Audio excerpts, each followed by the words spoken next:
You have to have models in your head. And you have to array your experience, both vicarious and direct, on this latticework of models. You may have noticed students who just try to remember and pound back what is remembered. Well, they fail in school and in life. You've got to hang experience on a latticework of models in your head. Charlie Munger. Have you ever felt stuck on a problem, turning it over and over in your mind, only to find yourself hitting the same wall every time?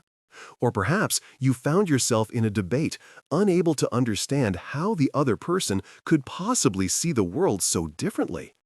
It's a common human experience. We often believe we are looking at reality directly, objectively. But what if I told you that you never see the world as it is? What if, instead, you are always looking through a set of invisible lenses, lenses that shape, filter, and interpret everything you perceive? These lenses are the unseen architects of your thoughts. They are your mental models. A mental model is simply a representation of how something works. It's a concept, a framework, or a worldview that you carry in your mind to help you understand the world. You use them every day, whether you realize it or not. When you push a door that says pull, you've just run into a conflict between your mental model of how doors work and the reality of that specific door. When you invest in the stock market based on the principle of buy low, sell high, you are using a mental model of how markets behave. These models are not just for simple physical things. We have mental models for everything, for relationships, for success, for politics, for love. They are the software that runs on the hardware of your brain. And just like software, some models are incredibly powerful and efficient, while others are buggy, outdated, or simply wrong. The quality of your thinking is directly proportional to the quality of the models in your mental toolkit. Think of it like this. Imagine trying to build a house with only a hammer. You could do it, perhaps. You could bang nails in, and you could even use the claw to pull some out. But what happens when you need to cut a piece of wood, or measure a distance, or turn a screw? Your hammer is useless. You are limited not by your effort, but by your tool. Many of us go through life with only a few mental hammers. We approach every problem, every decision with the same limited set of tools. We use the common sense model, or the what I learned in school model, or the what my parents taught me model. And when these models fail, we don't question the model. We just hit the problem harder with the same hammer, wondering why it isn't working. The goal of this book is to hand you a full toolkit. We are going to explore the most powerful time-tested mental models from a wide range of disciplines, from physics and biology to economics and psychology. By learning to see the world through these different lenses, you will gain the ability to approach problems with a flexibility and clarity you never thought possible. You will learn to break out of your cognitive ruts and see solutions that were previously invisible. This journey begins with a simple but profound first step, recognizing that your current view of reality is just one of many possible views. It's about developing the humility to question your own assumptions and the curiosity to seek out new perspectives. So, let's begin. Here is your first practical exercise. I call it Spot the Model. For the next 24 hours, your mission is to become an observer of your own thoughts. Whenever you make a decision, form an opinion, or feel a strong emotion about something, pause and ask yourself one simple question. What mental model am I using right now? When you get frustrated in traffic, are you using the model that the world should be efficient and accommodate my schedule? When you hesitate to speak up in a meeting, are you using the model that it's safer to be silent than to risk looking foolish? Don't judge the models yet, just notice them, write them down if it helps. The goal of this exercise is simply to make the invisible visible, to see the unseen architects of your thoughts at work. By doing this, you take the first critical step from being a passive user of your mental software to becoming its active, conscious designer. You begin the process of building a mind that is not limited by a single tool, but empowered by a full and versatile workshop. The first rule of any technology used in a business is that automation applied to an efficient operation will magnify the efficiency. The second is that automation applied to an inefficient operation will magnify the inefficiency. Don Norman. Every action has a consequence, and every consequence has its own consequence. This is the basic reality of a complex world. Yet, how often do we truly think past the immediate result of our decisions? We are masters of first-order thinking. It's the simple, linear, and immediate calculation of cause and effect. If I eat this cookie, I will experience the pleasure of its taste. If I skip my workout, I will have more time to watch TV. If we lower the price of our product, we will sell more units. This level of thinking is easy and intuitive. It's our brain's default setting, designed for immediate survival. But the most disastrous decisions in our lives, in business and in public policy, are almost never the result of a bad first-order consequence. They are the result of ignoring the second, third, and fourth-order consequences that ripple out from that initial decision. This is the art of second-order thinking. It is the practice of asking the simple but profoundly powerful question, and then what? Let's revisit our first-order thoughts. If I eat this cookie, I will experience pleasure. And then what? I will feel a momentary spike in blood sugar, followed by a crash. I will have consumed empty calories that work against my long-term health goals. I will reinforce the habit of seeking comfort in unhealthy food, making it harder to resist the next time. If I skip my workout, I will have more time for TV. And then what? I will miss an opportunity to strengthen my body and mind. I will feel more sluggish tomorrow. I will weaken my commitment to my own well-being, making it more likely I'll skip it again.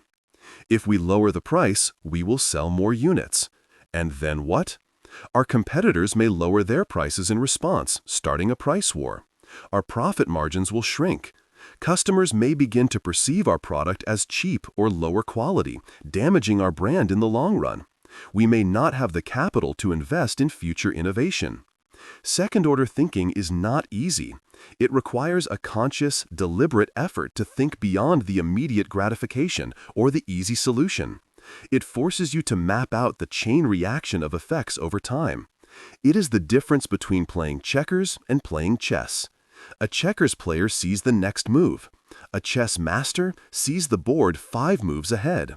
The world is full of the wreckage of first-order thinking. Policies designed to help a specific group often create unintended negative consequences for others. Business decisions made to boost a quarterly report can cripple a company's long-term viability. Personal choices made for momentary pleasure can lead to a lifetime of regret. So, how do we cultivate this crucial mental model? It begins with a deliberate pause. Before any decision of consequence, you must force yourself to ask the question, and then what? Here is your exercise, the consequence map. Take a decision you are currently facing. It could be personal, financial, or professional. Write down the decision at the center of a piece of paper. First, map out all the immediate, first-order consequences you can think of, both positive and negative. Next, for each of those first-order consequences, ask, and then what? And map out the second-order consequences that branch off from them. Continue this process as far as you can to the third and fourth orders of consequence. You are creating a web of possibilities, a map of the future you are choosing. This exercise does not guarantee you will always make the right decision.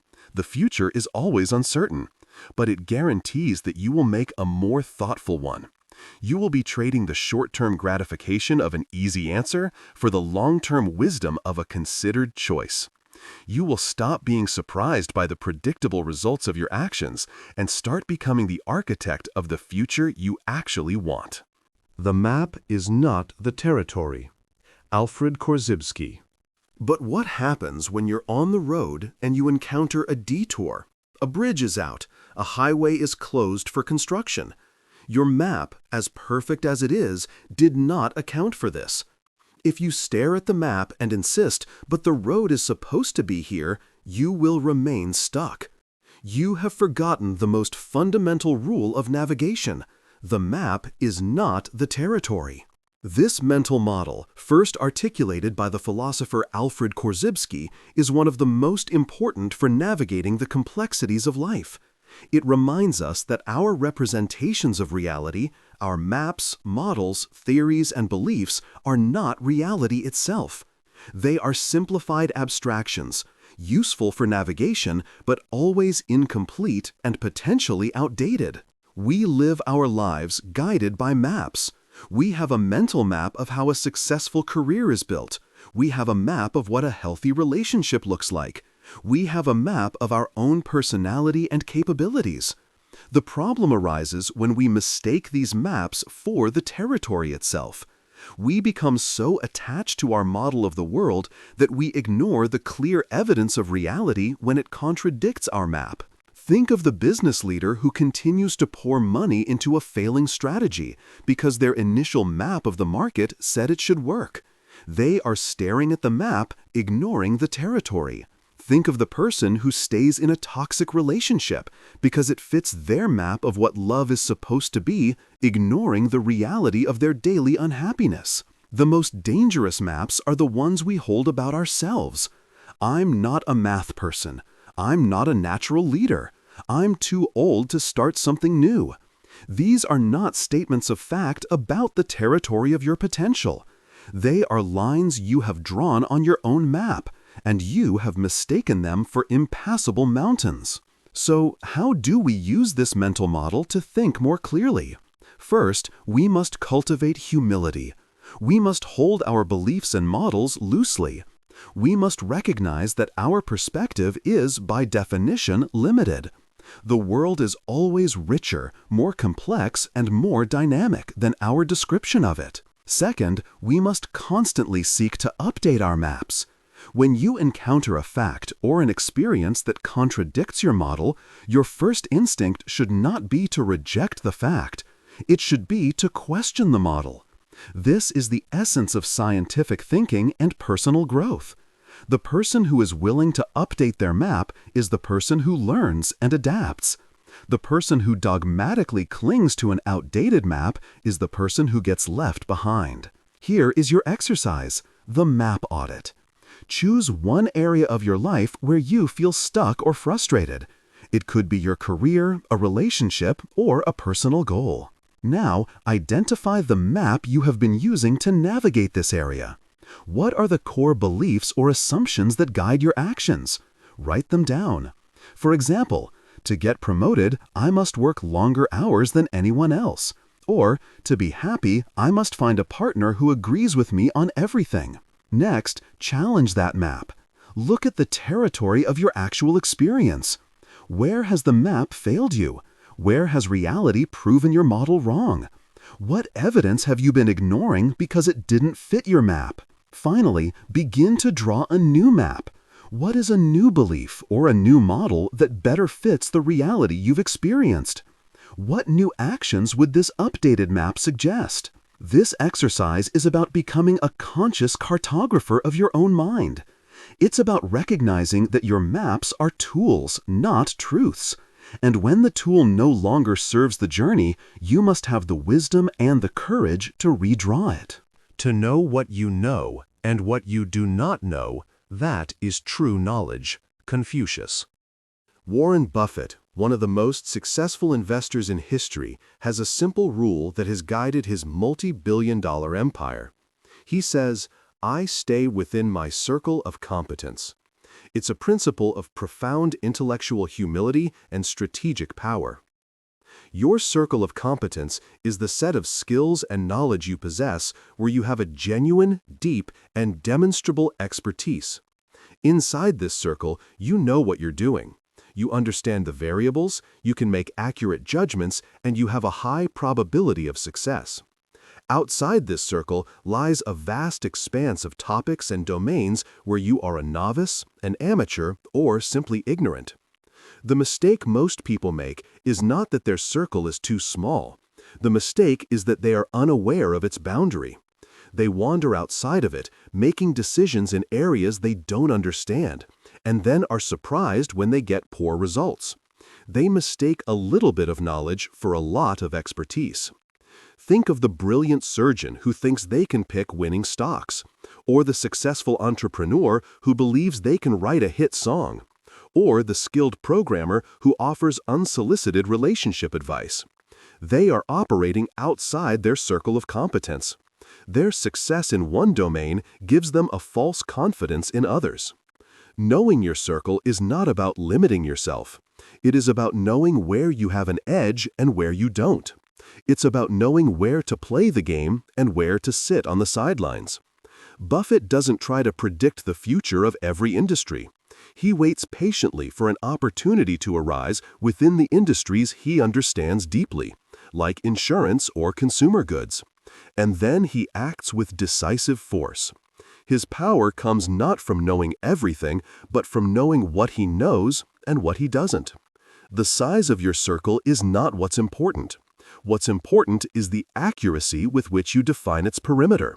A small, well-defined circle is infinitely more valuable than a large, fuzzy one. So, how do you apply this model to your own life? First, you must conduct an honest self-assessment. What are the areas where you have put in the time, the effort, and the deliberate practice to become a true expert? What are the subjects where you have a track record of successful, repeatable results? Be brutally honest. Don't confuse hobbies with competencies. Don't confuse reading a few articles with deep knowledge. Second, you must work to expand your circle, but do it deliberately.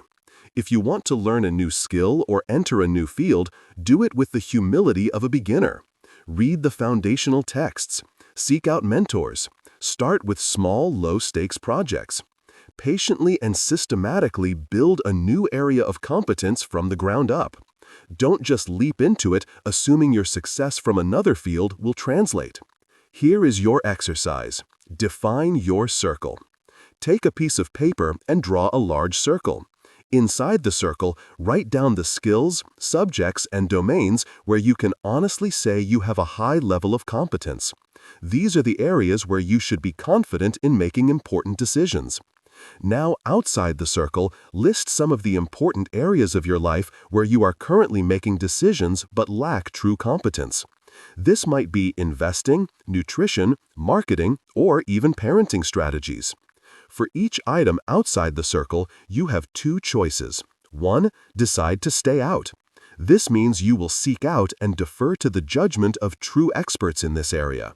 You will find a trusted financial advisor, a qualified doctor, or a marketing consultant. 2. Decide to expand your circle. If you choose this path, outline the specific, concrete steps you will take to begin building genuine competence in that area. This exercise is about building a life and career based on intellectual honesty. It's about having the confidence to act decisively within your areas of strength and the wisdom to be humble and cautious outside of them. Invert. Always invert. Carl Jacobi. How do you solve a difficult problem? The natural human tendency is to think forward. We set a goal and we brainstorm all the positive steps we need to take to get there. How can I get a promotion, we ask. I need to work harder, take on more projects, and be more visible to my boss. How can I build a successful business? I need a great product, a strong marketing plan, and excellent customer service. This forward-thinking approach is logical, it's intuitive, and sometimes it's completely wrong. It often misses the most critical factors for success by ignoring the most direct paths to failure. There is another way to think, a profoundly powerful mental model popularized by the brilliant investor Charlie Munger. It's the art of thinking backward. It's called inversion. The principle is simple. Instead of asking, how can I achieve X, you invert the question and ask, what would guarantee that I fail to achieve X? Then you simply avoid that behavior.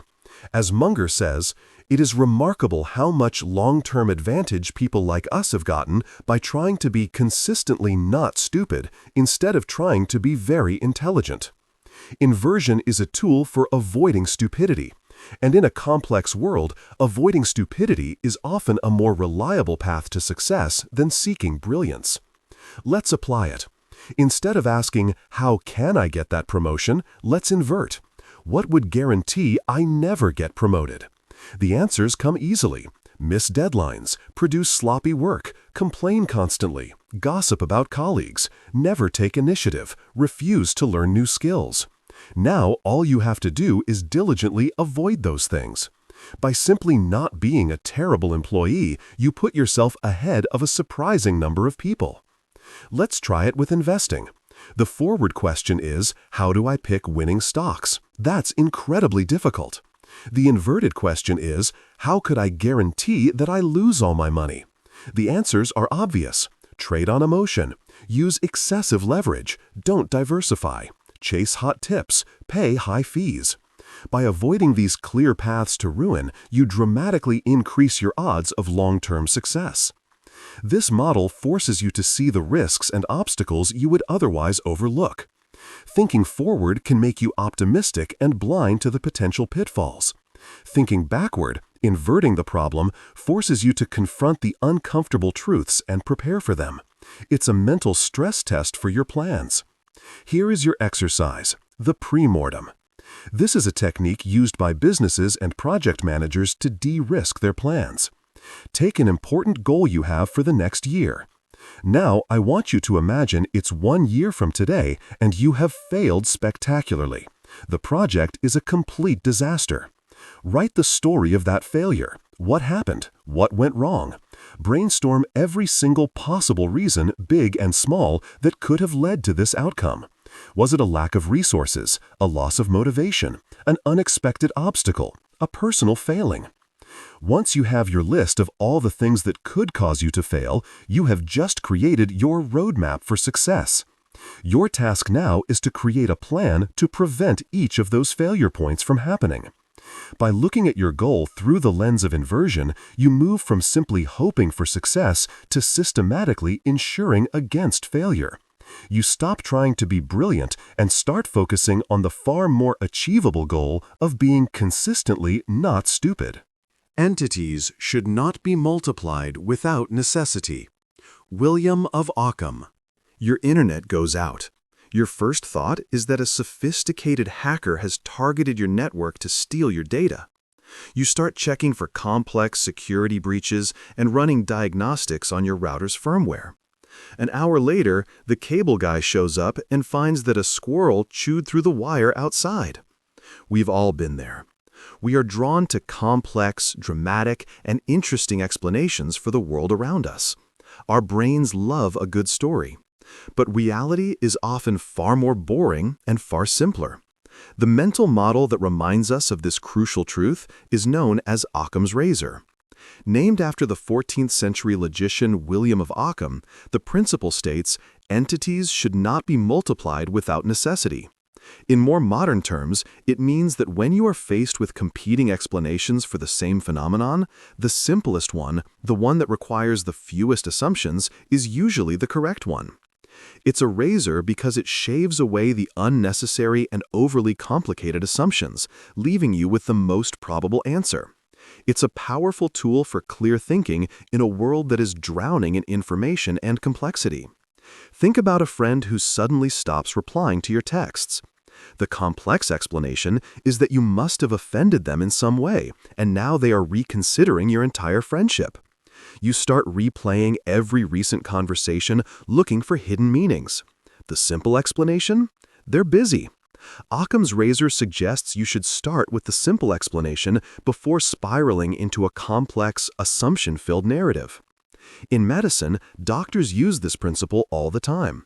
When a patient presents with a set of symptoms, the doctor will first consider the most common and simple diagnoses before jumping to the rare exotic disease. As the saying goes, when you hear hoofbeats, think horses, not zebras. Occam's razor is not an ironclad law of the universe. Sometimes the complex explanation is the right one, but it's a powerful first principle, a default setting for your mind. It protects you from conspiracy theories, from overthinking social interactions, and from creating complex solutions for simple problems.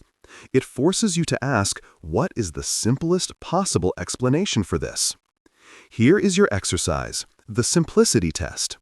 The next time you find yourself confused, anxious, or spinning your wheels about a problem, I want you to stop and apply the razor. First, write down the problem. Second, list out 2 or 3 possible explanations for it. Be sure to include at least one that is complex and interesting and one that is simple and maybe even a little boring. For example, my boss seemed distant in the meeting today. Complex explanation. She's unhappy with my performance and is planning to move me off the project. This assumes she's unhappy, that it's about you, and that she has a secret plan. Simple explanation. She had a bad night's sleep and is tired. This assumes only one thing. Third, for each explanation, count the number of new assumptions you have to make for it to be true. According to Occam's razor, the explanation with the fewest assumptions is your most likely starting point. By consciously choosing the simplest path, you will save yourself an immense amount of time, energy, and unnecessary anxiety. You will learn to see the horses and stop chasing zebras that aren't there. Never attribute to malice that which is adequately explained by stupidity. Robert J. Hanlon. A coworker takes credit for your idea in a meeting. A driver cuts you off in traffic. A friend forgets to call you on your birthday. What is your immediate gut reaction? For most of us, it's to assume intent. We feel slighted, disrespected, and angry. We create a story in which the other person is the villain. They are malicious, selfish, and out to get us. This default setting, this tendency to attribute negative outcomes to bad intentions, is a primary source of conflict, anger, and unhappiness in our lives. But there is a mental model that acts as a powerful antidote to this poison. It's a razor, much like Occam's, but it shaves away assumptions about other people's motives. It's called Hanlon's razor. Hanlon's razor states, never attribute to malice that which is adequately explained by stupidity. Now, stupidity is a harsh word. A more charitable and often more accurate version is, never attribute to malice that which can be adequately explained by carelessness, ignorance, or self-interest. This isn't about being naive or letting people off the hook for their actions. It's a pragmatic tool for interpreting the world in a way that causes you less anger and suffering. It's a default assumption that saves you from the exhausting and often incorrect work of assuming the worst in people. Let's revisit our examples through this new lens. The coworker who took credit for your idea. Is it possible they are a malicious backstabber? Yes. But is it also possible that they were excited by the idea, got carried away in the moment, and simply forgot to give you credit? Is it possible they are just a bit clueless about workplace etiquette? Hanlon's razor suggests you should consider the less malicious explanation first. The driver who cut you off. Are they a reckless, selfish jerk? Maybe. But is it also possible they are rushing to the hospital? Or that they are lost in an unfamiliar city? Or that they simply didn't see you in their blind spot? Assuming malice only serves to raise your own blood pressure. Assuming carelessness allows you to let it go. The friend who forgot your birthday. Did they intentionally decide to hurt you? It's highly unlikely. It's far more probable that they are simply overwhelmed with their own life, stressed from work, and it slipped their mind. By applying Hanlon's razor, you are making a conscious choice to adopt a more generous and less paranoid view of the world. You give others the benefit of the doubt that you would want for yourself. When you make a mistake, you know it's usually due to being tired or distracted, not because you are a bad person. Hanlon's razor is simply the act of extending that same grace to others. Here is your exercise, the reinterpretation. The next time someone does something that makes you feel angry or slighted, I want you to pause before you react. First, identify the story you are telling yourself. What is the malice explanation? Second, deliberately apply Hanlon's razor. Brainstorm at least 2 alternative explanations for their behavior that are not based on malice. Could they be ignorant of the situation? Could they be careless? Could they be distracted by something in their own life that you know nothing about? You don't have to believe these alternative explanations are 100% true. The goal of the exercise is to break the automatic assumption of malice. By simply considering that there might be a less personal, less malicious reason for what happened, you create the space to respond with patience and understanding rather than with anger. You take back control of your own emotional state. I am a better investor because I am a businessman, and a better businessman because I am an investor. Warren Buffett. Why are we so often trapped by the status quo? Why do we follow paths and use tools simply because that's how it's always been done? The answer is that most of us, most of the time, reason by analogy. We see what others are doing, what has worked in the past, and we do a slightly modified version of it. This is a useful shortcut for navigating daily life, but it is the enemy of true innovation. There is another, more powerful way to think. It's the method used by Aristotle, by the great minds of the scientific revolution, and by modern innovators like Elon Musk.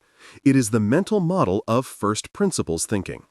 First principles thinking is the practice of breaking down a complex problem into its most basic fundamental truths, the first principles, and then reasoning up from there. A first principle is a foundational assumption that cannot be deduced any further. It's the raw material of truth, not the finished product of convention. When Elon Musk decided to build rockets, the conventional wisdom, reasoning by analogy, said that rockets were impossibly expensive. The cost of a rocket was around $65 million. Musk, however, asked a different question. He asked, what are the fundamental materials a rocket is made of? The answer was aerospace-grade aluminum alloys, plus some titanium, copper, and carbon fiber. Then he asked, what is the value of those materials on the commodity market? It turned out that the raw material cost was only about 2% of the total price of a rocket. By reasoning from first principles, he realized that the outrageous cost wasn't a fundamental law of physics. It was a result of the accumulated inefficiencies and conventions of the aerospace industry. He could build a rocket from scratch for a fraction of the cost. And so, SpaceX was born. This model is not just for building rockets. You can apply it to anything. Consider cooking. Reasoning by analogy is following a recipe. You do what the recipe says. First principles thinking is understanding the fundamentals of heat, salt, fat, and acid. When you understand those principles, you don't need a recipe. You can create your own dishes. You can innovate. Consider your career. Reasoning by analogy is following the traditional career path laid out by your industry. First principles thinking is asking, what is the fundamental value I want to provide? What are the fundamental skills I possess? What is the most direct and effective way to deliver that value to the people who need it? This kind of thinking can lead you to create a new role, start a new business, or forge a path that no one else has walked. First principles thinking is hard work. It requires you to question every assumption, to strip away the layers of convention, and to think for yourself. It's much easier to just copy what others are doing, but the rewards are immense. It is the only path to true, game-changing breakthroughs. Here is your exercise, the Socratic deconstruction. Take a common belief you hold or a problem you are facing. For example, I need to get an MBA to advance in my career. Now, begin to deconstruct it by repeatedly asking why. Why do I need an MBA? Because it will get me a promotion. Why will it get me a promotion? Because it proves I have advanced business knowledge and a strong network. Why is that the only way to prove I have advanced business knowledge? Is it? Could I prove it by leading a successful project? By writing insightful articles? By building a profitable side business? Why is an MBA the only way to build a strong network? Is it? Could I build a network by attending industry conferences? By reaching out to leaders on LinkedIn? By creating a local meetup group? Keep asking why until you have broken down the conventional belief into its fundamental components. You are not trying to prove the belief is wrong necessarily, you are trying to understand its foundations. By doing so, you will see alternative paths that were previously invisible, hidden behind the fog of analogy. You will stop copying the map and start understanding the territory for yourself. Compound interest is the eighth wonder of the world. He who understands it earns it. He who doesn't pays it. Albert Einstein. If you were offered a choice between receiving $3 million in cash today or a single penny that doubles in value every day for 31 days, Which would you choose? Most people would take the 3 million. It's immediate, it's certain, and it's a huge amount of money. The penny seems like a gimmick. Let's look at the math. After 1 week, your penny is worth a mere 64 cents. After 2 weeks, it's about $81. After 3 weeks, you have just over $10,000. You would be feeling pretty foolish. The person who took the 3 million is living large. But then, the magic starts to happen. On day 28, you have $1.3 million. On day 29, $2.6 million. On day 30, $5.3 million. And on day 31, your single penny has become $10,737,418. This is the power of compounding. Albert Einstein is said to have called it the 8th wonder of the world. It is the process of earning returns on your previous returns. It is the engine of exponential growth. And it is one of the most powerful mental models you can ever grasp, because it applies to so much more than just money. Our brains are not wired to understand compounding. We think in linear terms. We expect that if we put in 1 unit of effort, we will get 1 unit of result. But the universe doesn't always work that way. In many areas of life, the greatest rewards are non-linear. They are the result of small, consistent efforts accumulating over a long period of time. Think about knowledge. If you read just 10 pages of a book every day, it doesn't feel like much. But over a year, that's 3,650 pages, the equivalent of about a dozen books. Over a decade, you will have consumed a library of knowledge that compounds on itself. Ideas from one book connect with ideas from another, creating a latticework of mental models in your mind that gives you a wisdom and perspective that is far greater than the sum of its parts. Think about habits. If you improve by just 1% every day, the gains are imperceptible at first. But after a year, you will be nearly 38 times better than when you started. A small daily workout, a short daily meditation, a brief daily practice of a new skill. These things compound into mastery. Think about relationships. Trust is not built in a single grand gesture. It is the result of hundreds of small, consistent acts of reliability, honesty, and kindness compounding over time. The 2 key ingredients for the magic of compounding are consistency and time. You cannot get the exponential curve if you are constantly starting and stopping. And you cannot get it if you are impatient. The biggest gains always come at the end. This is why so many people fail. They give up during the early stages, on the flat part of the curve, when the results are barely visible. They stop investing when the market is down. They quit the gym after a month because they don't see a six-pack. They stop building the habit because they get discouraged. They don't let the process compound. Here is your exercise, the compounding audit. I want you to identify one area of your life where you would like to see exponential growth. It could be your finances, your skills, your health, or your relationships. Now, I want you to define one small positive action that you can take consistently in that area. The action should be so small that it feels almost trivial. For knowledge, I will read one article on a new topic every day. For health, I will go for a 10-minute walk every day at lunch. For a skill, I will practice the piano for 5 minutes every day. For relationships, I will send one thoughtful text to a friend or family member every day. Commit to this small, consistent action for the next 30 days. Track it on a calendar. The goal is not to see a massive result in 30 days. The goal is to prove to yourself that you can be consistent. It's about starting the engine of compounding. By understanding this model, you learn the power of patience and the virtue of consistency. You stop looking for the quick fix and start investing in the long game. You learn to trust the process, and you let the most powerful force in the universe work its magic for you. The first principle is that you must not fool yourself, and you are the easiest person to fool. Richard Feynman. We have come to the end of our initial journey, but it is truly just the beginning of your new way of thinking. We began by understanding that we never see the world directly, but always through the lens of our mental models. We set out to build a toolkit, to move beyond having just a single mental hammer and to equip ourselves with a full workshop of diverse and powerful tools. We learned to think beyond the immediate result with second-order thinking, asking the crucial question, and then what?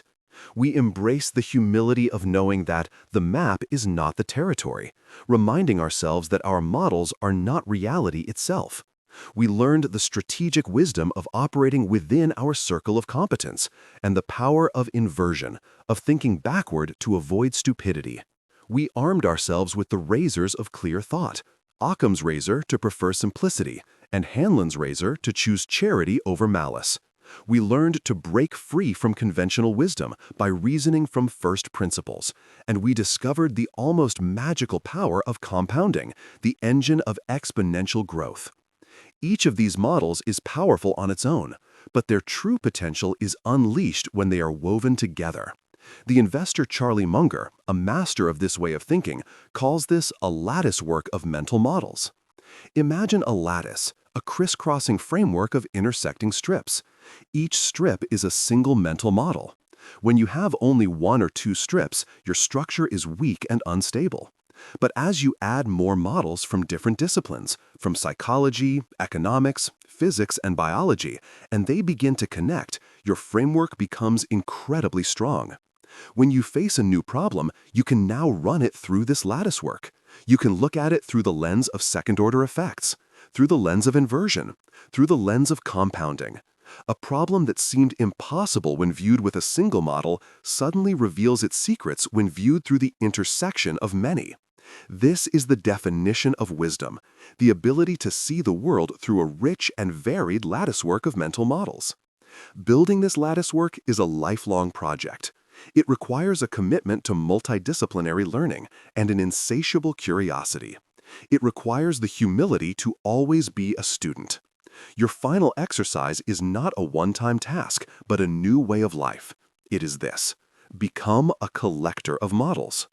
When you read a book, don't just read for the story. Read to extract the underlying models. When you learn about a new field, ask yourself, what are the big, time-tested ideas from this domain that I can use in the rest of my life? Keep a journal of your models. Write them down. Define them in your own words. Think about how they connect to each other. The world is complex. The challenges you will face are multifaceted. A single lens will never be enough to see them clearly. But by deliberately, patiently, and curiously building your latticework of mental models, you are building more than just a toolkit. You are building a mind that is flexible, resilient, and wise. You are becoming the architect of your own understanding, capable of navigating any complexity with clarity and confidence. The journey of 1,000 models begins with a single one. You have already taken the first steps. Now, the joyful, lifelong work of building your latticework begins.